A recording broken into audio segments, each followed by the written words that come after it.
title match of the Mojave Invitational here at South Point. Wesley and Cerell Cardines both have 2 losses. This is for all the marbles, this one game. And let me tell you something about that strike. That was a ball change after 4 consecutive flat 7s.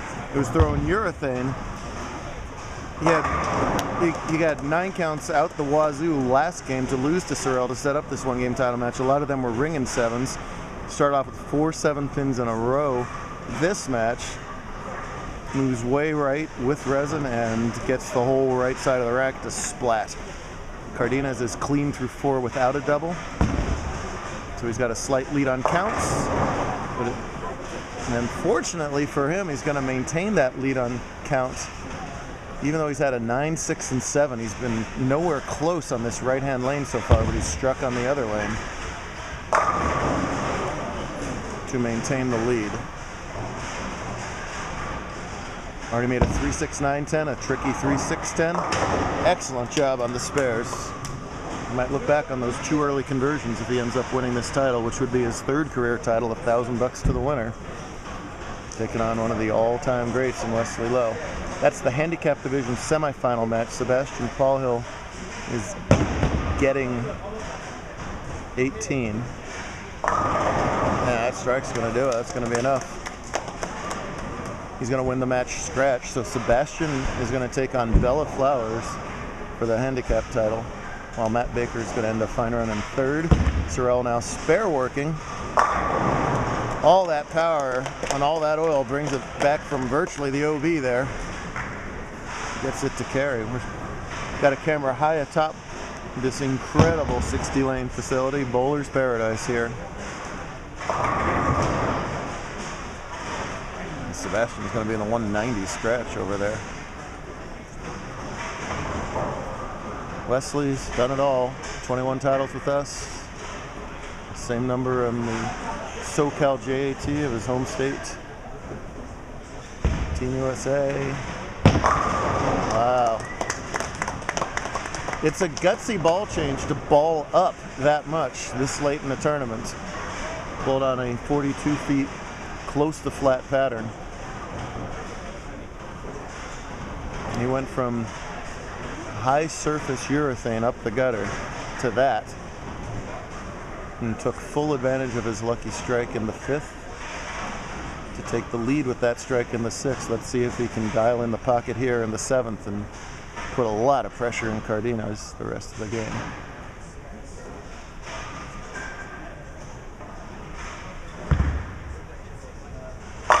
Oh!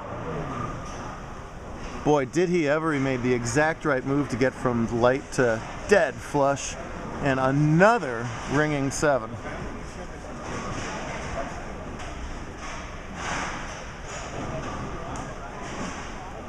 Hey, John, 47.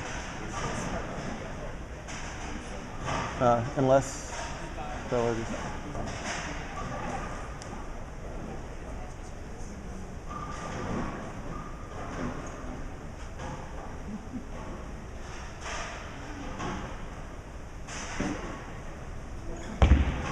Wesley, an excellent spare shooter.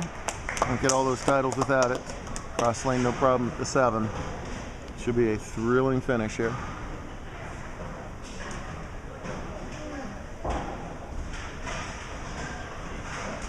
Cerell looking back up towards us. That's where his family is. He's a character. He's been a focused young man here lately on tour. Would dearly love to win this major right here. Oh man, is he throwing a truck down there too? He's got to trust it out to the right, which he did, and he catches the double and he regains a 4-pin lead here.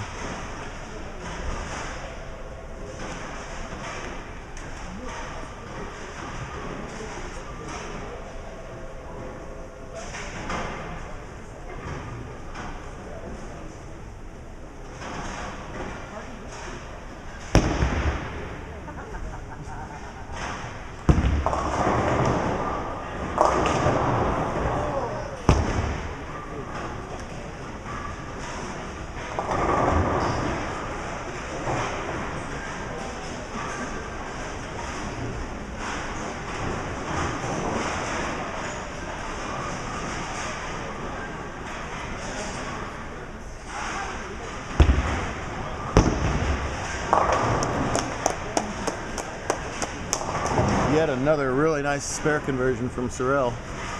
Two of the most powerful strike balls on tour are Wesley and Cerell, but it's Cerell's spares that are potentially the difference here. That and just Wesley snake bit with 9 counts right now. 9 in the first, 9 in the second, 9 in the third, 9 in the fourth, 9 in the 7th. He's definitely going to stick with this reactor ball the rest of the time here.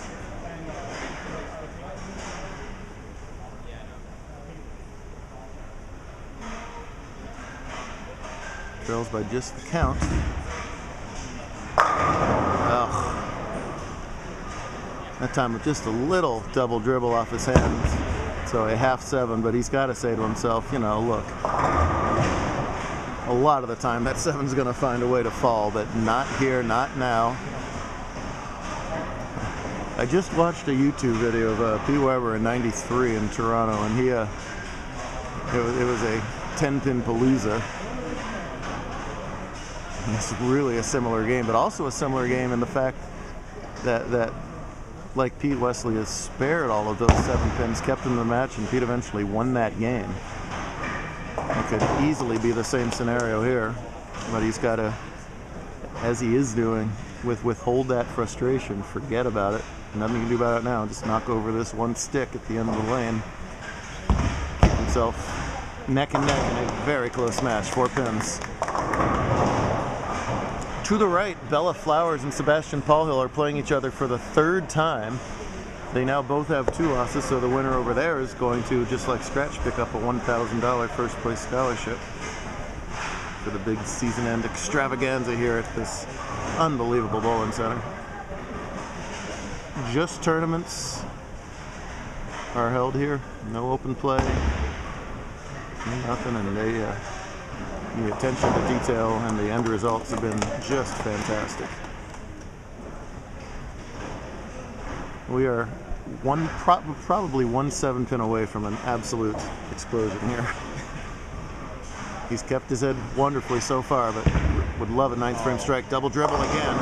2nd straight time. It's hard for me to say it came off his hand funny, because I guess for Wesley it comes off his whole left side of his body funny.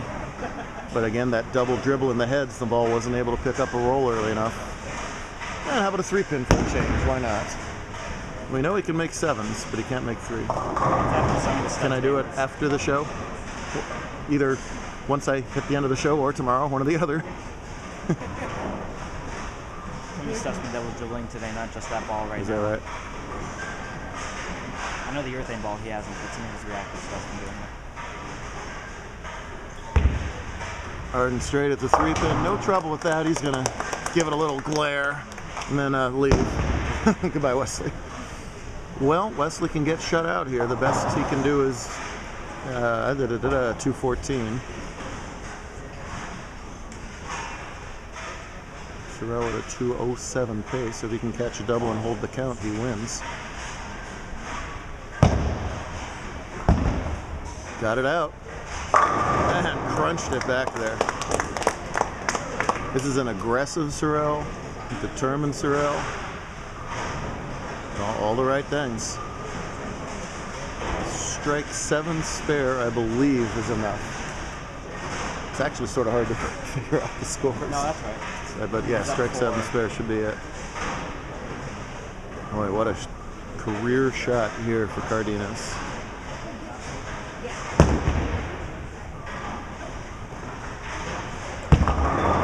Got it out. All the way back. What a ball for Cardines. Wow.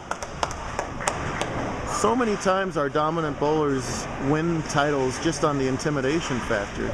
Saying, oh no, I gotta play Wes, I gotta play Tez, I gotta play, Kyle. All going back there. There is 0 of that in that tiny little body. 15 years old, playing the big guys. One good shot. It's way wide. Wow, he's got some feed room to the right there. Holy Toledo. But he had to get it there. If he cut it short at all, that was the 3-6-10, 3-6-7-10 combos, which he spared earlier, and that turned out to be differences. It's locked out. Cerell Cardines wins the Mojave Invitational on a tough field and a tough pattern.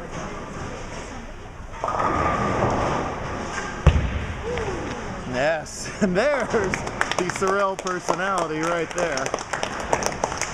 Big thumbs up to his crowd. What a win for him. A frustrating one for Wesley, but he ran into a even shorter than him buzzsaw today that was not going to be stopped. Cerell was the last undefeated bowler in match play, ran into a little snag in the mid game, but finished strongest. He had the best look, made the best shots. That's an invitational champion. We got Bella and Sebastian in another shorty versus shorty match coming up in handicap. Be sure to watch that in the next part.